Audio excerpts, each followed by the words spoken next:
أعوذ بالله السميع العليم من الشيطان اللعين الرجيم. بسم الله الرحمن الرحيم وبه نستعين وصلى الله على سيدنا محمد وآل بيته الطيبين الطاهرين.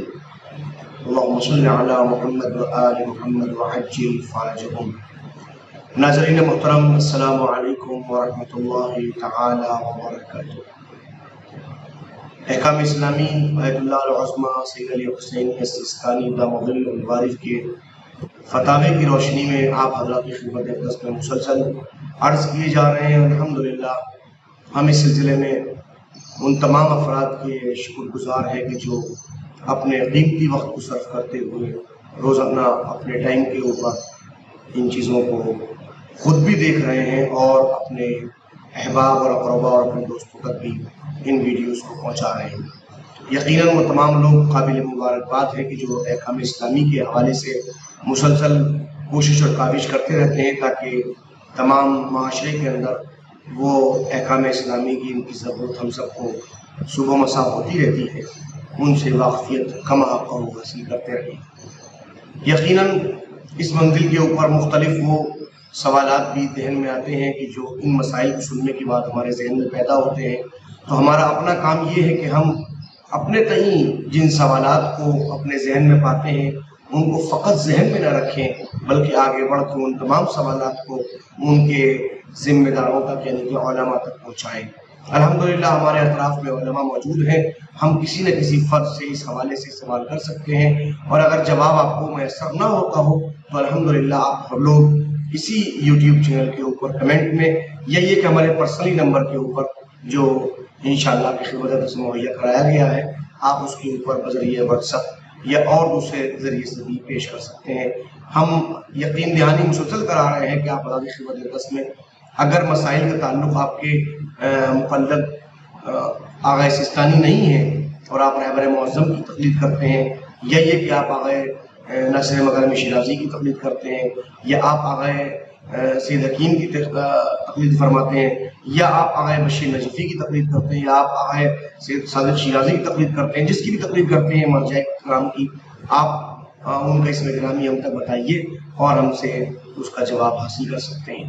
آئیے، باب مطہرات چل رہا ہے اور ہم آپ کی خدمت میں آج دوسرے مطہر کا ذکر کر رہے ہیں، اس لیے کہ عموماً دیکھا یہی گیا ہے کہ خاص طور پہ صرف پانی کو ہی لوگ مطہر سمجھتے ہیں، باقی کسی دوسری چیز کو مطہر نہیں سمجھا جاتا، حالانکہ مطہرات کی تعداد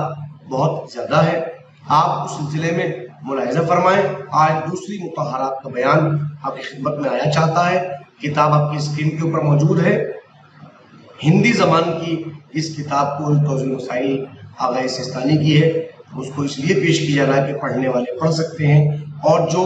پڑھنے کے باوجود نہیں سمجھ پا رہے ہیں وہ ہمارے مطالب کے بیان کرنے کے نتیجے میں ان چیزوں کو اچھی طرح سے سمجھ سکتے ہیں۔ کتاب آپ کی اسکرین کے اوپر موجود ہے، ملاحظہ فرمائیے۔ دوسری مطہر جو پاک کرنے والی شے ہے اس کا نام زمین ہے۔ جس طریقے سے پانی پاک کرتا ہے ویسے ہی زمین بھی پاک کیا کرتی ہے۔ اب زمین کیسے پاک کرتی ہے، اس کی کیا احکامات ہیں؟ آقا فرماتے ہیں کہ زمین پاؤں کے تلوے اور جوتے کے نچلے حصے کو 4 شرطوں سے پاک کر دیا کرتی ہے۔ یعنی اگر 4 شرطیں ہوتی ہیں تو ان 4 شرطوں کی بنیاد کے اوپر زمین پاؤں کے تلوے کو یا جوتے کے نچلے حصے کو پاک کرتی ہے۔ 2 چیزوں کو زمین پاک کیا کرتی ہے۔ اب ذرا ملاحظہ فرمائیں کون کون سی چیزیں ہیں، دقت فرمائیے۔ الاول، پہلی چیز کون سی ہے؟ یہ کہ زمین پاک ہو۔ جس زمین کو آپ مطہر بنا رہے ہیں اگر وہ خود نجس ہوگی تو دوسرے کو پاک نہیں کر سکتی، لہٰذا اس کی طہارت کے قابل بنانے کے لیے اس کا خود کا پاک ہونا ضروری ہے۔ مطہر جبھی ہوگی جب وہ خود پاک ہو۔ تو پہلی شرط یہ ہے کہ زمین کا پاک ہونا نہایت ضروری ہے۔ دوم، احتیاط کی بنا پر خشک ہو، یعنی اگر زمین تر ہے اور وہ چیز بھی تر ہے، جوتے کا تلوا یا انسان کا خود تلوا جو ہے وہ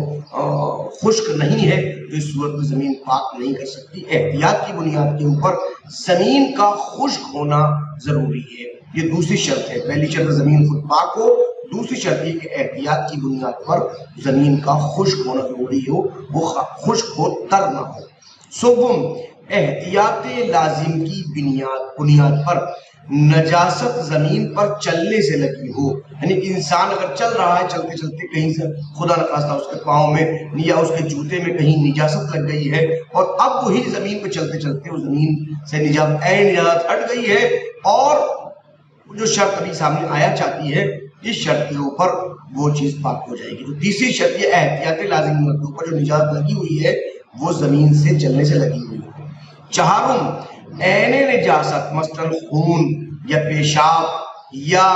متنجس چیز، متنجس کا مطلب جو کسی نجس سے نجس ہوئی ہے، فرض کیجئے کوئی چیز پاک تھی اس کے اوپر خون لگ گیا وہ نجس متنجس کہلاتی ہے۔ تو ایسے ہی فرض کیجئے عرق تھا، کوئی گلاب کا عرق تھا، یا فرض کیجئے کوئی شیرہ ہے، یا فرض کیجئے کوئی بہنے والی چیز مثلا جوس وغیرہ ہے، وہ جوس پاک ہے لیکن اس کے اندر خون گر گیا اور خون نے اس کے اندر تمام چیزوں کے اندر اثر دکھا دیا، نتیجہ کیا ہوا کہ وہ خون گرا ہے تو وہ چیز متنجس ہو جاتی ہے، نجس کا اثر اختیار کرنے کے بعد وہ متنجس ہو گئی ہے۔ تو عین نجاست جیسے خون ہے یا پیشاب ہے یا متنجس چیز، متنجس کہ جو کسی نجاست کے زیر اثر آنے کے بعد کسی نجاست کی وجہ سے نجس ہوئی ہو وہ چیز، مثلا متنجس مٹی کے تلوے یا جوتے کے نچلے حصے میں لگی ہو تو وہ راستہ چلنے یا پاؤں زمین پر رگڑنے سے دور ہو جائے وہ چیز ہے۔ لیکن اگر عین نجاست زمین پر چلنے یا زمین پر رگڑنے سے پہلے ہی دور ہو گئی ہو، سمجھ رہے ہیں آپ یہ کہ چلنے سے پہلے ہی وہ رگڑنے کے نتیجے کسی چیز سے رگڑا گیا اور اس کے نتیجے میں وہ چیز نجس جو ہے وہ پہلے ہی دور ہو چکی ہے، تو احتیاط لازم کی بنیاد پر اس وقت تک پاک نہیں ہوگی، اس لیے کہ وہ پہلے سے ہی دور ہو گئی ہے۔ البتہ یہ ضروری ہے کہ زمین، مٹی یا پتھر یا اینٹوں کے فرش یا اس سے ملتی جلتی چیزوں کے اوپر وہ چیز مشتمل ہو، اگر وہ ان پر مشتمل ہے، اس سے ملی ہوئی ہے تو اس صورت میں طہارت سامنے آ جائے گی۔ قالین یا دری وغیرہ یا چٹائی وغیرہ یا گھاس پر چلنے سے پاؤں کا نجس تلوا یا جوتے کا نجس حصہ پاک نہیں ہوگا، لہٰذا اگر کوئی ان چیزوں پہ چل رہا ہے اور تلوا انسان کا پاؤں کا یا یہ کہ اس کا جوتے کا نچلا حصہ جو ہے اگر وہ صاف ہو جاتا ہے تو وہ پاک شمار نہیں ہوگا، اس لیے اس کا زمین سے لگنا نہایت ضروری ہے۔ جب تک وہ زمین سے نہیں لگے گا اس وقت تک اس کو پاک شمار نہیں کیا جائے گا۔ فرماتے ہیں کہ پاؤں کا تلوا یا جوتے کے نچلا حصہ نجس ہو تو ڈامر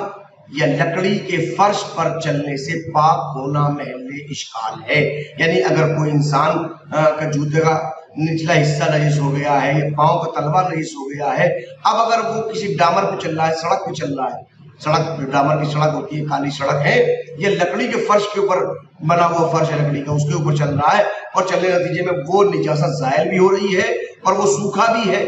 اور چلتے کے نتیجے میں وہ زائل ہو گئی اور نتیجے میں وہ سوکھی ہوئی ہے، تو آپ کہیں اس کو پاک ہو گیا تو اس پہ آغا فرماتے ہیں کہ یہ محل اشکال ہے، اس کو ہم پاک تصور نہیں کر سکتے، اس لیے کہ زمین مطہرات میں سے ہے، ڈامر مطہرات میں سے نہیں ہے، لکڑی اس منزل کے مطہرات میں سے شمار نہیں کی گئی ہے۔